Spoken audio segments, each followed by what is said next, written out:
Hello dear learners, PG is here and welcome to you in PG point. देखिए, जो आपकी Lucknow university है, यहाँ के आपके एमएड एंट्रेंस के फॉर्म रिलीज़ हो चुके हैं, जो कि आपके 11 अप्रैल से, कब से 11 अप्रैल से लेकर के 10 जून तक फिल किए जा सकते हैं।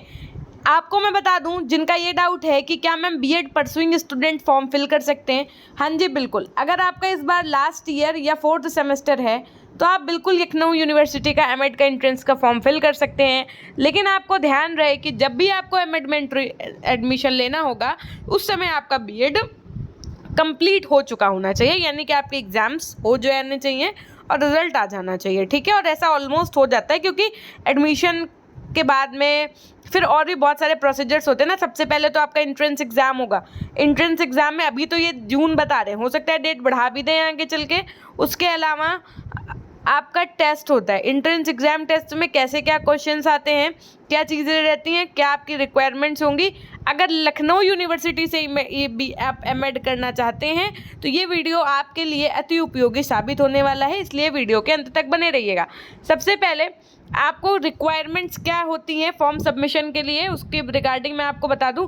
देखिए, मेल आपकी आईडी जो होनी चाहिए वो आपकी खुद की होनी चाहिए, क्योंकि सारी डिटेल्स जो होती हैं वो आपको आपके मेल पे भेजी जाती है। आपका आधार नंबर, एक्टिव मोबाइल नंबर आपका ही होना चाहिए, ओटीपी वगैरह उसी पे आता है, ठीक है। मतलब जब आप फॉर्म फिल कर रहे हो उस समय आपका ही मोबाइल नंबर होना चाहिए।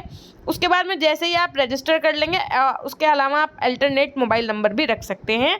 जेपीईजी फॉर्मेट में आपकी 50 KB की पिक्चर अपलोड होगी, स्कैन सिग्नेचर 50 KB के अपलोड होंगे।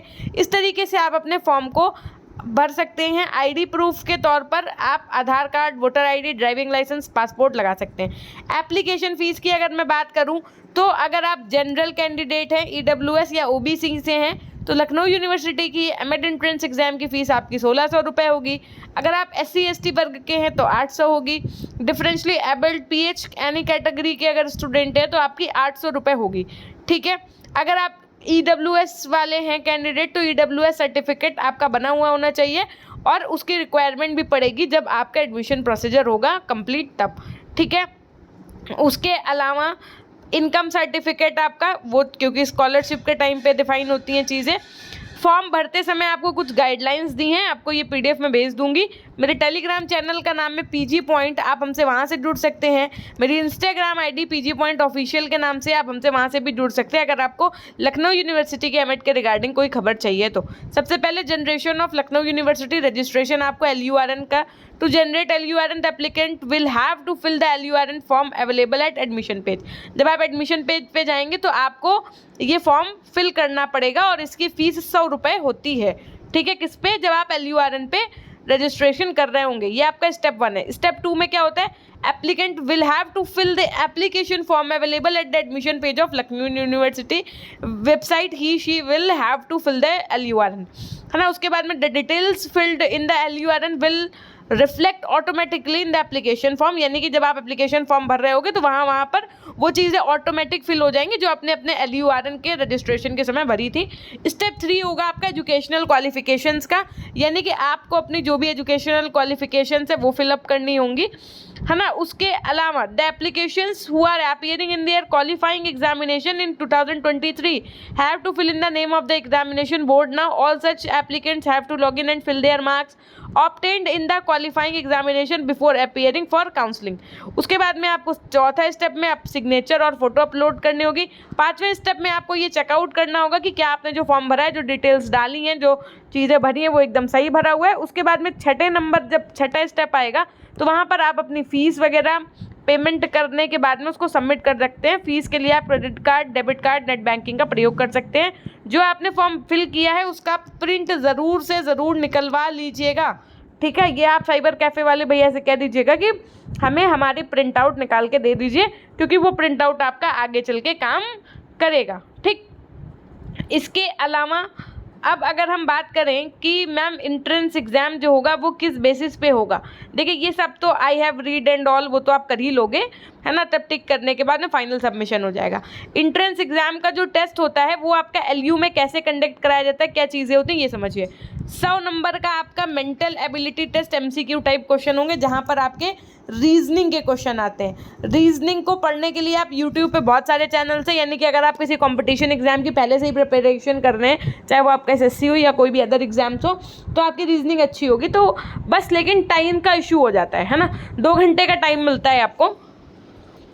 उसके अलावा आपके पास subject competence test MCQ format में होता है, जो आपका 80 नंबर का होता है। इसके अंतर्गत आपने जो अपने बीएड में विषय पढ़ रखे हैं ना, आपने बीएड में अपने फर्स्ट सेमेस्टर से लेकर के 4th सेमेस्टर तक जो सब्जेक्ट पढ़ रखे हैं, चाहे वो आपका शिक्षा के दार्शनिक परिप्रेक्ष्य से संबंधित हो, चाहे आपका शैक्षिक नेतृत्व से संबंधित हो, चाहे वो आपका कह सकते हैं निर्देशन एवं परामर्श से, शिक्षा एवं के मनोवैज्ञानिक परिप्रेक्ष्य से, समाजशास्त्री परिप्रेक्ष्य से, और चाहे वो आपके पेडागोजी सब्जेक्ट्स हों, इनसे संबंधित आपके प्रश्न ये सब्जेक्ट कॉम्पिटेंस टेस्ट के फॉर्मेट में 80 नंबर में पूछे जाएंगे। उसके बाद में आपको फिर देखिए, ये तो आपका 2 घंटे का टेस्ट हो जाएगा, कौन सा वाला, जो 100 और 80 नंबर का ये है।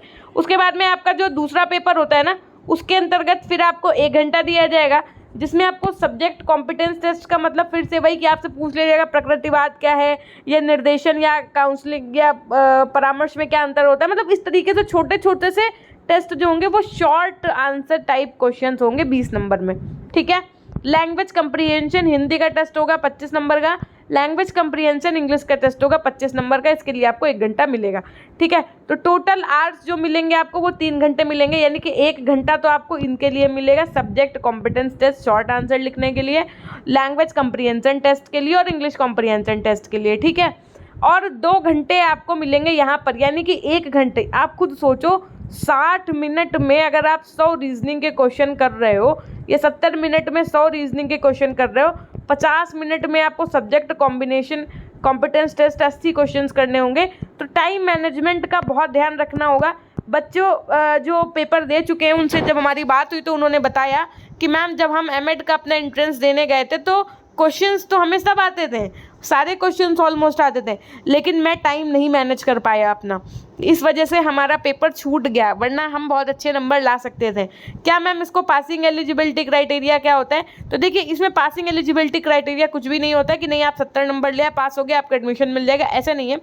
अगर आपको यूनिवर्सिटी में एडमिशन लेना है तो ये सारी चीज़ें कट ऑफ पे डिसाइड होती हैं। जैसे मान लीजिए एमएड का एंट्रेंस एग्जाम आपका हो गया, उसके बाद में आपकी जब भी कॉपीज़ चेक होंगी, आपके जो भी आपने मार्क्स गेन किए हैं, ठीक है, उसके आधार पर एक मेरिट बनेगी। तो वो जो मेरिट लिस्ट आएगी उसके अंतर्गत पता चलेगा कि क्या आपको अगर आप बहुत टॉपर्स में होंगे तो आपको यूनिवर्सिटी कैंपस भी मिल सकता है, एडेड कॉलेज भी मिल सकते हैं। एडेड कॉलेज का मतलब होता है कि वहाँ की फ़ीस थोड़ी सी कम होती है in comparison to private colleges. उसके अलावा आपको जो लखनऊ यूनिवर्सिटी से रिलेटेड आपके एफिलेटेड कॉलेजेस हैं, बहुत सारे कॉलेज हैं जो एफिलेटेड होंगे जिनको आप प्राइवेट कॉलेज कहते हैं, उन वहाँ से भी आप अपना एमएड कर सकते हैं। यानी कि एमएड करने के आपके पास 3 चांसेस, मतलब 3 ऑप्शंस हैं। पहला तो आप कैंपस से ट्राई करिए, अगर आपका एंट्रेंस बहुत अच्छा होता है, अगर आप अभी से पढ़ना शुरू कर देंगे तो अगर आपने बीएड अच्छे से पढ़ रखा है तो कैंपस मिलना कोई बड़ी बात नहीं है आपके लिए। उसके अलावा दूसरा ऑप्शन है आपका एडेड कॉलेज। अगर आपके थोड़े से अच्छे नंबर नहीं आ पाते हैं, मान लो कैंपस नहीं मिल पाता तो एडेड कॉलेज मिल जाएगा। एडेड कॉलेज की फ़ीस प्राइवेट कॉलेज से कम होती है। और वरना लास्ट ऑप्शन आपके पास प्राइवेट कॉलेज का रहेगा, जहाँ पर फीस लगभग आप प्राइवेट कॉलेज की 1 लाख मान करके चलिए, दोनों साल की आपकी, मतलब लगभग मान के चलिए। थोड़ा बहुत अगर रिबेट मिल जाएगी तो हो सकता है 10,000 तक रिबेट मिल जाए, है ना, बहुत कहने सुनने पे। तो आप 90,000 अपना 1 लाख टारगेट लेकर के चलिए अगर आप प्राइवेट सेक्टर से करना चाहते हैं। गवर्नमेंट में यही फीस कम हो जाती है एकदम, और एडेड में तो थोड़ी सी कैंपस वालों से ज़्यादा और प्राइवेट वालों से क्या होती है, कम होती है। इतनी बात आपको समझ में आ गई होगी, होप सो। तो सबसे ज़्यादा आपको क्या ध्यान देना है, टाइमिंग का ध्यान देना है और नंबर ऑफ़ क्वेश्चंस का ध्यान देना है, ठीक है। तो ये हमने आपको ऑलरेडी फॉर्मेट बता दिया है। इसके अलावा अगर आपको तैयारी करनी है एमएड एंट्रेंस की, तो देखिए आप कोई भी एमएड एंट्रेंस की अपना एक ऑनलाइन बुक या आप ऑफलाइन अपना एमएड एंट्रेंस की बोल करके ले आइए और उससे पढ़ना अपना शुरू कर दीजिए। सबसे अच्छा तरीका है किसी भी एग्ज़ाम को तैयार करने का कि आप एमएड एंट्रेंस के लिए लखनऊ यूनिवर्सिटी पे जाकर के साइट पे इनका ऑफिशियल सिलेबस इंस्टॉल मतलब लाइए और प्रीवियस ईयर क्वेश्चंस लगाइए। उससे आपको ये अंदाज़ा लग जाएगा कि क्वेश्चंस के पूछने का तरीका क्या है, क्वेश्चंस का लेवल ऑफ डिफ़िकल्टी क्या है, ठीक। तो ये थी एक छोटी सी जानकारी। इसी तरीके से CSVMU के आपके फॉर्म कभी आएंगे ये भी हम आपको बता देंगे। अप्रैल से मई तक सारी यूनिवर्सिटीज़ ऑलमोस्ट अपने अपने फॉर्म एमएड एंट्रेंस के रिगार्डिंग निकाल देती हैं। टाइम टू टाइम पे आपको हर यूनिवर्सिटी की इन्फॉर्मेशन देते रहेंगे। ये थी एक छोटी सी जानकारी। चैनल पर नए हैं तो सब्सक्राइब करके बेल आइकन प्रेस करिएगा। अगर अभी तक आप हमारे टेलीग्राम चैनल से नहीं जुड़े हैं तो PG पॉइंट से जुड़ सकते हैं। इंस्टाग्राम पे आप हमें PG पॉइंट ऑफिशियल के नाम से फॉलो कर सकते हैं और आपके मन में यदि कोई क्वेश्चन है तो आप हमें पूछ सकते हैं। मिलते हैं हम आपसे नेक्स्ट वीडियो के माध्यम से। तब तक के लिए अपना ध्यान रखिएगा। वीडियो को लाइक करना तथा सेशन में कमेंट सेक्शन में कमेंट करना नहीं भूलिएगा। धन्यवाद।